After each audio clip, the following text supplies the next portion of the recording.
Hello friends, welcome to my YouTube channel commerce world. अगर आप इस चैनल पर नए हो तो प्लीज़ सब्सक्राइब करें और बेल आइकन पर प्रेस करना ना भूलें। तो चलिए आज हम आपका ज़्यादा वक्त ना लेते हुए आज स्टार्ट करते हैं हम न्यूमेरिकल क्वेश्चंस। कौन सा यूनिट 2 का recording of transaction in accounting equation में रिकॉर्डिंग ऑफ ट्रांजैक्शन कैसे होती है।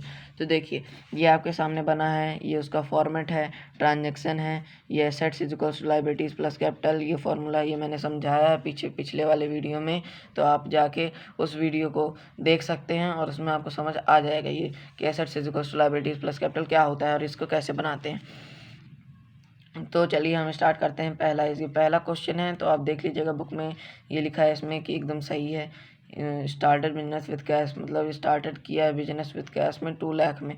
तो एसेट्स के नीचे कैश लिखते हैं क्योंकि कैश होती है, ये चीज़ें थोड़ा सा आपको पढ़नी पड़ेंगी। ये जो एसेट्स होती है हमेशा कैश होती है, जो एसेट्स के सामने ही आती है, एसेट्स में ही आती है जो कैश होती है। तो कैश यहाँ लिखा हमने और फिर उसके नीचे 2 लाख लिखा, फिर इक्वल्स टू लाइबिलिटीज़ में तो कोई प्रभाव नहीं पड़ेगा, फिर तो लाइबिलिटीज़ में 0 इफेक्ट पड़ेगा। फिर उसके बाद जो कैपिटल होगा, तो कैपिटल में तो आप जानते हैं जो फर्स्ट इन्वेस्टमेंट होता है बिजनेस का, जो ओनर करता है, जैसे कैपिटल हो गया 2 लाख, तो जैसे कि हमने कैश में किया 2 लाख तो इसमें भी 2 लाख चला गया।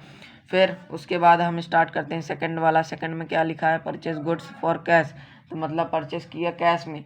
तो जो जैसे हमने माल खरीदा कैश के साथ, तो जैसे माल खरीदा हमने तो हमारे पास जो कैश है 40,000 का है, वो जो माल हमने खरीदा है गुड्स, तो 40,000 कैश से माइनस हो जाएगी और जो प्लस हो जाएगा तो जो हमारा जो गुड्स हमने जो खरीदा है तो वो स्टॉक के रूप में आएगा, तो प्लस हो जाएगा 40,000 में। फिर ये जो क्रेडिटर्स होंगे तो ये कुछ नहीं इसमें होगा, फिर ये इसमें नो इफेक्ट, इसमें कुछ नहीं पड़ेगा, लाइबिलिटीज़ प्लस कैपिटल में कोई इफेक्ट नहीं पड़ेगा क्योंकि ये जो प्लस और माइनस है, माइनस और प्लस को अगर करते हैं तो माइनस होता है, तो 40 में 40 करेंगे 0 आएगा, तो कोई इफेक्ट यहाँ तो पड़ेगा ही नहीं, कोई बात ही नहीं है। अब फिर इसके बाद न्यू इक्वेशन आती है। न्यू इक्वेशन में इससे इसको माइनस करेंगे, माइनस का साइन क्यों करेंगे, क्योंकि परचेज किया है गुड्स वो भी कैश का, तो कैश तो हमारे से जाएगी ही, किसी दूसरे को तो जाएगी ही ना कैश, ये हमारे पास तो नहीं रहेगी कैश जब हमने माल खरीदा है। तो आप जैसे जाते हैं कहीं दुकान में कुछ खरीदते हैं, बिस्किट्स हो गया कुछ हो गया, तो जैसे बिस्किट खरीदे आप 20 रुपीज़ की, तो आप 20 रुपीज़ उसको देंगे तब ना वो आपको बिस्किट देगा, कि ऐसे थोड़ी ना दे देगा वो। तो उसी तरह आपने 40,000 आपसे माइनस हो जाएंगे और जो आएगा आपके पास स्टॉक में प्लस हो जाएगा। फिर इसमें प्लस किए तो माइनस कर देंगे 2 लाख में 40,000, तो 1,60,000 आ जाएगा। फिर 40,000 इन दोनों को प्लस करेंगे तो इसके जो RHS होता है, जो LHS के हमेशा इक्वल ही होता है, उसी तरह ये भी assets is equals to liabilities plus capital. ये हमारा पूरी एसेट्स का कॉलम है, ये लाइबिलिटीज़ प्लस कैपिटल का, तो ये जो होता है ये इसके इक्वल होता है हमेशा। अगर ये इक्वल आपका ना आए कभी, तो आप समझ जाइएगा कि आपने कोई गड़बड़ की है।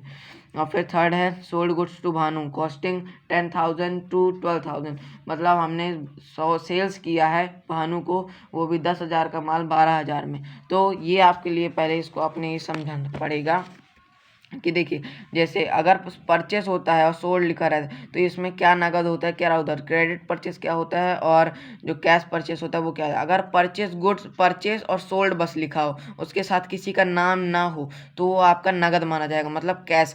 लेकिन अगर आपका नेम लिखा हो और फिर उसमें लिखा हो, जैसे कि अभी भी हमने पीछे देखा लिखा है सोल्ड गुड्स टू भानु, तो भानु है, भानु का नाम लिखा है और सोल्ड गुड्स लिखा है, तो मतलब ये क्या माना जाएगा, उधार, ये है क्रेडिट। तो ये आप समझ लीजिए। तो उसी तरह ये जैसा हमने किया कि सोल्ड गुड्स तो भानु है, तो ये हमारा उधार माना जाएगा। तो उधार माना जाए तो उधार में तो जैसे आप उधारी करके आते हैं तो कैश तो आपसे जाती नहीं है कहीं से, अगर जैसे आपने दुकान में कुछ खरीदा तो इसके पास क्या आया, सोल्ड गुड्स, मतलब हमने बेच दिया उसको सामान, तो सामान तो हमारा जाएगा ही। 10,000 का सामान है तो 10,000 का सामान जो है 10,000 का इसलिए कटेगा, 12,000 का इसलिए नहीं कटेगा क्योंकि जो कॉस्ट है हमारे जो परचेज जो हमने किया है उसको सेल्स किया है तो वो 10,000 है, लेकिन हमने उसको बेचा है 12,000 में। तो जो 10,000 है तो 10,000 का माल हमारा माइनस हो जाएगा उसमें। फिर जो 12,000 है वो डेब्टर्स, मतलब डेबिट जो हमको मिलना होता है, तो जो हमको मिलना होता है वो हम डेबिट करते हैं। तो मतलब डेबिट में 12,000 हमको मिलना है, वो तो अभी उधार है तो मिलेगा तो कभी ना कभी तो वो देबे करेगा, ऐसा तो होगा नहीं कि कभी वो देना, तो जब देगा तो वो देना पड़ेगा, तो ये हमारा डेबिट में चला गया और इसमें कोई इफेक्ट नहीं। तो इसी तरह इसमें नहीं, लेकिन जो ये कैपिटल है तो कैपिटल में ये होगा, क्या होगा, 2000 जो है, जो 2000 है वो प्लस होगा, क्योंकि इन दोनों को आप माइनस करेंगे, प्लस माइनस माइनस होता है, इन दोनों को आप माइनस करेंगे तो 2000 बचेगा, तो जो 2000 रहेगा वो कैपिटल में प्लस हो जाएगा। तो अब न्यू इक्वेशन करते हैं, तो यहाँ पास क्या आएगा दोस्तों, जैसे देखिए न्यू इक्वेशन करते हैं तो मैंने आपको सिखा लिया कि यहाँ ये इसमें तो कोई इफेक्ट नहीं, तो ये वापस आ गया, इन दोनों को माइनस करेंगे, प्लस माइनस माइनस, तो 30,000, और डी हमारा डेप्टर्स है तो ये 12,000 का, और फिर लाइबिलिटीज़ में कोई इफेक्ट नहीं पड़ा, और ये हमारी कैपिटल है 20,200, 20,02,000, 2,02,000।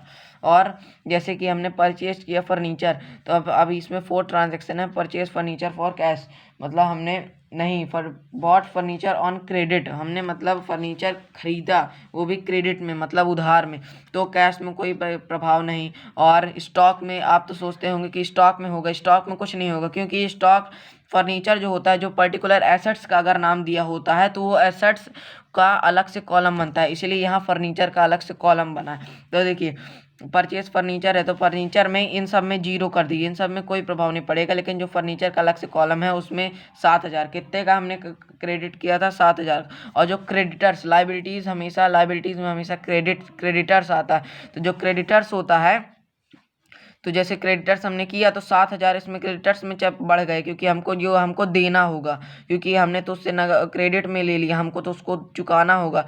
जो जिसको चुकाना होता है तो वो क्रेडिटर्स होता है, और जिसको मतलब लेना होता है, जिससे हमको मिलना होता है, वो डेबिटर्स होता है।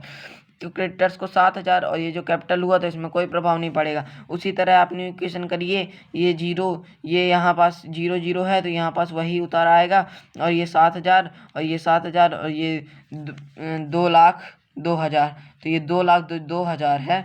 तो ये आपका आंसर देख लीजिए, इसके नीचे जैसे लिखा है, कैश में 1,60,000, स्टॉक में 30,000, डेप्टर्स में 12,000, फर्नीचर में 7,000, क्रेडिटर्स में 7,000, और कैपिटल में है 2,02,000, 2,02,000।